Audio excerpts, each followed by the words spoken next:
நேற்று நம்ம என்ன பேசியிருந்தோம் அப்படின்னு பார்த்தோம்னா, நேற்று வந்து நமக்கு ஜெப்டோவில் ஆர்டரு சரியானபடிக்கு இல்லை. அதாவது ஆர்டர் கவுண்ட் அதிகமாக வருது, ஆனால் டிஸ்டன்ஸ் கம்மியாகவும் அதோட அமௌண்ட்டும் நமக்கு கம்மியாக இருந்துச்சு மற்ற ஆப்போட கம்பேர் பண்ணும்போது. நேற்றே நம்ம என்ன சொல்லியிருந்தோம், வேறு ஆப்பில் வந்து நம்ம ஓட்டி ஏதாவது ஏர்ன் பண்ணலாம் அப்படின்னு பார்த்தோம். ஸோ இன்றைக்கி வந்து திருப்பி மறுபடியும் ரேப்பிடோக்குள்ளே வந்தாச்சு. ரேப்பிடோவில் வந்து இன்றைக்கி வந்து எவ்வளோன்னு பார்த்தீங்கன்னா 2 ரைடு ஓட்டியிருக்கோம். 2 ரைடுக்கு ஒரு ரைடுக்கு 207 ரூபா, இன்னொரு ரைடுக்கு வந்து நமக்கு வந்து அப்ராக்சிமேட்டாக ஒரு 280 ரூபா கிட்ட வந்ததுன்னு நினைக்கிறேன். ஸோ ஓவராலாக சேர்த்து நமக்கு 465 ரூபா வந்தது. இந்த 465 ரூபாவில் கஸ்டமர் வந்து எக்ஸ்ட்ரா ஒரு 50 ரூபா வேறு நமக்கு டிப்ஸாக போட்டாங்க. ஸோ நமக்கு 515 ரூபா. இந்த 515 ரூபாவில் நம்ம ட்ராவல் பண்ண கிலோமீட்டர் மட்டுமே 97 கிலோமீட்ரு. இன்றைக்கி பைக் ரேப்பிடோ ஓட்டுறதுனால பைக் டாக்ஸி ஓட்டினேன் அப்படின்னு நீங்கள் எதுவும் நினச்சிக்காதீங்க. 2 பார்சல் கிடச்சிது. 2 பார்சல் ஆர்டருமே லாங்கு.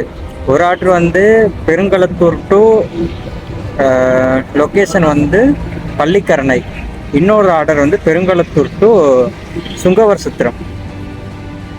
ஸோ இந்த 2 இடத்துல நமக்கு ஆர்டர் கிடச்சிது. இந்த 2 ஆர்டரை முடித்தோம். ஆனால் டிஸ்டன்ஸு கவரேஜ் மட்டுமே நமக்கு 97 கிலோமீட்டர் வந்துடுச்சு. அப்போ பெட்ரோல் ப்ளஸ் மெயின்டெனன்ஸ் காஸ்ட்டு நம்ம தாராளமாக 200 போடலாம். 3 மணி நேரம் நம்ம ரைடு எடுத்துக்கிட்ட டைமு கரெக்டாக 7:15 ஆரம்பித்து 10:15 முடிச்சிருக்கோம். 3 மணி நேரத்தில் 315 ரூபா லாபம்.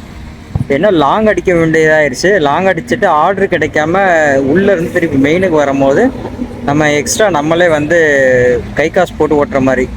எப்படி பார்த்தாலும் நமக்கு 200 ரூபா போயிடுச்சு பெட்ரோல் ப்ளஸ் மெயின்டெனன்ஸு. அது போக 315 ரூபா ப்ராஃபிட்டு 3 மணி நேரத்துக்கு. இது ஓரளவு பரவலானது. அதே மாதிரி சேனல் வந்து தற்போதைக்கு வந்து 21 சப்ஸ்கிரைபர்ஸும் 21 சப்ஸ்கிரைபர்ஸ் ப்ளஸ் வாட்ச் ஹவர்ஸ் வந்து ஒரு 36 வாட்ச் ஹவர்ஸு. நமக்கு 4000 வாட்ச் ஹவர்ஸ் தேவை. இப்போ 4000 வாட்ச் ஹவர்ஸுக்கு நம்ம கணக்கு போட்டோம்னா இப்போ 36 வாட்ச் ஹவர்ஸ் அப்படிங்கிறது 100% நம்ம 0.9%, அதாவது கிட்டத்தட்ட இன்னும் 1% கூட வாட்ச் ஹவர்ஸ் அடிக்கலை. 1% அப்படிங்கிறது 40 மணி நேரம் வாட்ச் ஹவர்ஸ் வரும். ஸோ 40 மணி நேரம் வாட்ச் ஹவர்ஸ் அடித்தா தான் 1%. கூடிய சீக்கிரம் 100% அடிக்கணும். கூடிய சீக்கிரம்னா நமக்கு டைம் டியூரேஷன் வந்து 1 வருஷம் டைம் இருக்குது. 1 வருஷத்துக்குள்ளே 100%, அதாவது 4000 வாட்ச் ஹவர்ஸ் அடிக்கணும். எலிஜிபிலிட்டியாக தான் டார்கெட் செட் பண்ணி மூவ் பண்ணிக்கிட்டு இருக்கேன். ஸோ நம்ம சேனலுக்கு உங்களோட ஆதரவு கொடுங்க.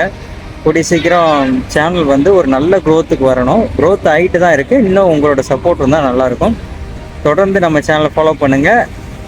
நிறையா ஹெல்த்து, வெல்த்து, எக்ஸ்ப்ளோர் கண்டென்ட்டை வச்சு தான் பேஸ் பண்ணுறோம். ஸோ இதை பேஸ் பண்ணி நிறைய வீடியோ வரும் அப்படிங்கிறத தெரிவிச்சுக்கிறேன். நம்ம சேனலுக்கு உங்களோட ஆதரவு கொடுங்க. நன்றி, வணக்கம்.